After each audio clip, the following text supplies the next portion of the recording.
What is up guys, bonjour, this is Julien, the French winemaking guy who makes wine videos here on YouTube. Yes, wine videos, and we are looking at how to pronounce the name of one of the most famous estates and wineries in the Sauternes area of the Bordeaux wine region of France. Of course, those are sweet white wines, dessert wines made from grapes affected by the botrytis fungus, absolutely complex and age-worthy sweet dessert white wines from the Bordeaux region.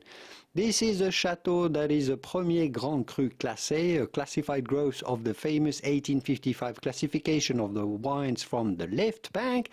And we are looking at how to pronounce Château Rabaud Promis with the typical French pronunciation Château Rabaud Promis.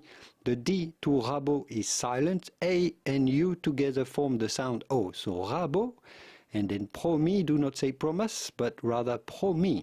Château Rabaud Promis. Château Rabaud Promis, Château Rabaud Promis, Sauternes wine. Here are many more videos if you like learning about your vino, about Bordeaux wines, about Sauternes wines, and many more. You found the right channel. Feel free to browse around. I'll leave you to it, and I will see you soon in the wonderful world of wine. Au revoir. Bye-bye.